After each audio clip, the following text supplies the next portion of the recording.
Welcome back. Operation Sindoor నేపథ్యంలో రాష్ట్రంలో శాంతి భద్రతలను సమీక్షించేందుకు CM Revanth Reddy command control room లో అత్యవసర సమావేశం నిర్వహించారు. దేశ సైన్యానికి రాష్ట్రం సంపూర్ణ మద్దతు తెలుపుతోందంటూ స్పష్టం చేశారు. ఈ సమయంలో రాజకీయాలు పార్టీలకు తావు లేదంటూ అందరూ ఐక్యంగా ఉండాలంటూ పిలుపునిచ్చారు. అత్యవసర సేవలు అందించే శాఖల ఉద్యోగుల సెలవులను రద్దు చేస్తూ అందరూ అందుబాటులో ఉండాలంటూ ఆదేశించారు.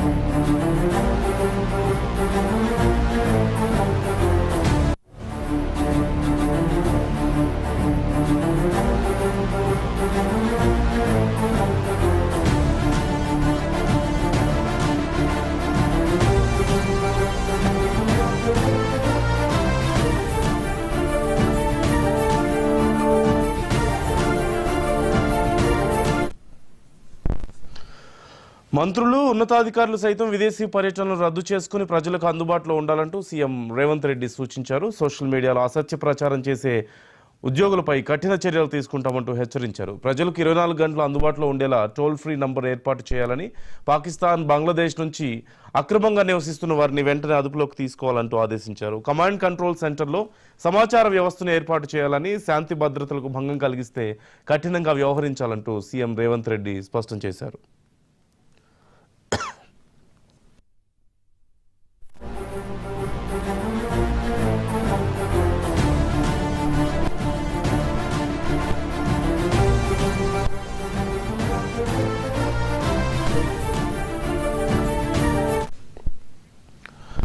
తెలంగాణలో కొంత హై అలర్ట్ సిచ్యువేషన్ మనం చూస్తున్నాం.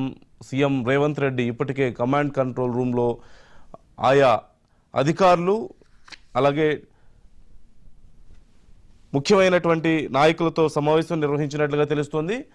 హైదరాబాద్లో ఎప్పటికప్పుడు పరిస్థితిని సమీక్షిస్తున్నట్లుగా సమాచారం.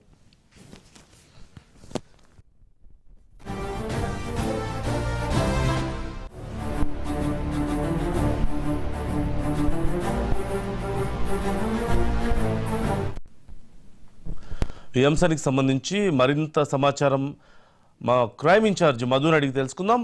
మధు, డీటెయిల్స్ ఏంటి? సీఎం రేవంత్ రెడ్డి సమీక్షించినట్లుగా తెలుస్తుంది. ఏమీ ఆదేశాలు ఇచ్చారు? ఏ డిపార్ట్మెంట్స్కి ఇచ్చారు? డీటెయిల్స్ ఏంటి?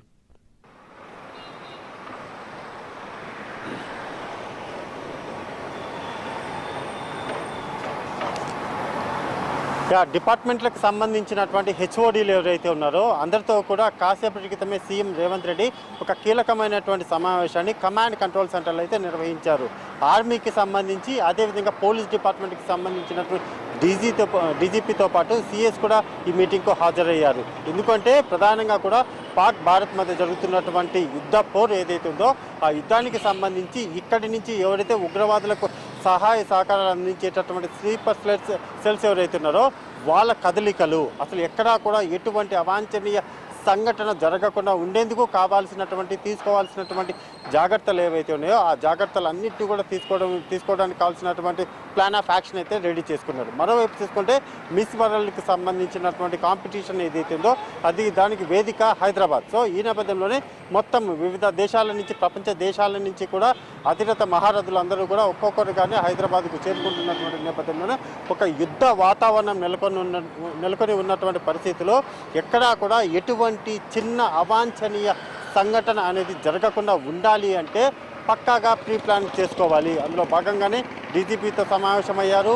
వివిధ దళాలకు సంబంధించినటువంటి ఉన్నతాధికారులు ఎవరైతే ఉన్నారో వాళ్ళందరూ కూడా రావడం జరిగింది. మీటింగ్ కంప్లీట్ చేసుకున్న తర్వాత మరి కాసేపట్లో అంటే ఈరోజు సాయంత్రం 4 గంటలకు హైదరాబాద్లో ఉన్నటువంటి కీలకమైనటువంటి ప్రాంతాలు ఏవైతే ఉన్నాయో ఆ ప్రాంతాలలో మార్క్ డ్రిల్ అనేది నిర్వహించబోతున్నారు. అంటే ఏదైనా సరే ఒక సంఘటన జరిగినప్పుడు, ఏదైనా ఒక దాడులు జరిగినప్పుడు ఆ దాడులు జరిగిన సమయంలో ఏ విధంగా ప్రాణాలను రక్షించుకోవాలి, ఆ పరిస్థితుల నుంచి చక్కదిద్దడానికి ఎటువంటి చర్యలు తీసుకోవాలి, సరిదిద్దుకోవడానికి కావాల్సినటువంటి ముందస్తు జాగ్రత్తలు ఏవైతే ఉన్నాయో ఒక మార్క్ డ్రిల్ లాగా అయితే నిర్వహించబోతున్నారు. మొదట సీఎం రేవంత్ రెడ్డి కూడా ఇందులో పాల్గొంటారేమో అని అనుకున్నప్పటికీ కానీ ఆయనైతే పాల్గొనడం లేదు. కేవలం ఉన్నతాధికారులు, పోలీసు అధికారులందరూ కూడా ఈ మొత్తం మార్క్ డ్రిల్ని అయితే మరి కాసేపు అంటే ఆల్మోస్ట్ 3 అయింది కాబట్టి 4 o'clock స్టార్ట్ కాబోతుంది. వివిధ అపార్ట్మెంట్లు, అదేవిధంగా స్కూల్స్, కాలేజెస్ ఏవైతే ఉన్నాయో వాటన్నిటి చోట కూడా మాక్ డ్రిల్స్ అయితే నిర్వహించబోతున్నారు. చాలా కీలకం, ఎందుకంటే ఏ క్షణంలో ఏదైనా కూడా జరగవచ్చు. అంటే భారతదేశానికి సంబంధించినటువంటి యుద్ధ వాతావరణం నెలకొని ఉన్నటువంటి నేపథ్యంలోనే పాకిస్తాన్ లాంటి ఉగ్రవాద దేశం ఏదైతే ఉందో ఆ దేశం నుంచి రాబోతున్నటువంటి ఏదైనా ఒకవేళ దాడులు జరుగుతుంటే అంత దూరం అంత సిచ్యువేషన్ అయితే రాదు. కానీ పూర్తిగా కూడా భారత సైన్యం ఎక్కడికక్కడ కట్టుదిట్టమైనటువంటి చర్యలు చేపట్టిన నేపథ్యంలోనే ఎందుకైనా మంచిదే, ఏ విధమైనటువంటి చర్యలు తీసుకోవడం ఎందుకైనా మంచిదే అనేటటువంటి ముందస్తు జాగ్రత్తల్లో భాగంగానే ఈ మొత్తం వీటన్నిటికి సంబంధించి కూడా నిర్వహించబోతున్నారు. చూడాలి, అంటే ఈరోజు సాయంత్రం 4 గంటలకు ఇది కంప్లీట్ అయిపోయిన తర్వాత నెక్స్ట్ ఫర్దర్ స్టెప్ కూడా ఉండబోతుంది. ఎందుకంటే ఈ మొత్తం దీనికి సంబంధించినటువంటి సింధూర్ 2 ఏదైతే ఉందో సింధూర్ 2 కూడా మేము నిర్వహిస్తాము. డెఫినెట్గా సింధూర్ 2 అనేది ఏదైతే ఉందో అది కూడా జరుగుతుందని ఇండియన్ ఆర్మీ చెప్పినటువంటి నేపథ్యంలోనే ఒక టెన్షన్ వాతావరణం. ఎందుకంటే ఇక్కడ ఉన్నటువంటి హైదరాబాద్లో ఉన్నటువంటి స్లీపర్ సెల్స్ ఎవరైతే ఉంటారో వాళ్ళు కూడా ఏ క్షణంలోనైనా సరే వాళ్ళకి కావాల్సినటువంటి మొత్తం పూర్తిగా సహాయ సహకారాలు, అంటే ఉగ్రవాదులు ఎవరైతే ఉంటారో వాళ్ళకు కావాల్సిన సహాయ సహకారాలన్నీ కూడా ఈ స్లీపర్ సెల్స్ అందిస్తూ ఉంటారు. సో వాళ్ళ కదలికలు ఎలా ఉన్నాయి, శంషాబాద్ ఎయిర్పోర్ట్ కావచ్చు, అదేవిధంగా రైల్వే స్టేషన్ ప్రతి చోట కూడా క్షుణ్ణంగా పరిశీలించిన తర్వాతే ఏ ఒక్కరు అనుమానితులు వచ్చినా సరే అంటే ఇప్పుడు జరిగినటువంటి మీటింగ్లో కూడా సీఎం రేవంత్ రెడ్డి చాలా స్పష్టంగా కూడా చెప్పారు, విదేశాలకు సంబంధించినటువంటి అందులోనూ పాకిస్తాన్, బంగ్లాదేశ్కు సంబంధించినటువంటి విదేశీయులు ఎవరైతే ఉన్నారో ఏ మాత్రం కూడా ఉపేక్షించకుండా ఒకవేళ అనుమతులు లేకుండా ఉన్నటువంటి వారు ఎవరైనా సరే వారిని వెంటనే అదుపులోకి తీసుకోవాలి. ఏ మాత్రం కూడా వాళ్ళని అలసత్వం ఉండకూడదు. డెఫినెట్గా వాళ్ళందరికీ అంటే విదేశాలకు సంబంధించి పాకిస్తాన్, బంగ్లాదేశ్ లాంటి దేశాలకు సంబంధించినటువంటి ఎవరైతే అనుమతులు లేకుండా ఉన్నారో వారందరినీ కూడా అదుపులోకి తీసుకోవాలి. వారందరినీ కూడా విచారించాలి, ఎక్కడి నుంచి వచ్చారు, ఎందుకు వచ్చారు, ఎన్ని రోజుల నుంచి ఇక్కడ ఉంటున్నారు అనేటటువంటి వివరాలన్నింటినీ కూడా ఆరా తీయాలని అయితే సీఎం ఆదేశించినట్టుగైతే తెలుస్తుంది. అది ఒకవైపు నడుస్తుంది. మరోవైపు జనాలు ఎక్కువగా ఉండేటటువంటి ప్రాంతాలు ఏవైతే ఉన్నాయో ఆ ప్రాంతాలలో కూడా పూర్తిగా కూడా కట్టుదిట్టమైనటువంటి చర్యలు చేపట్టాలి.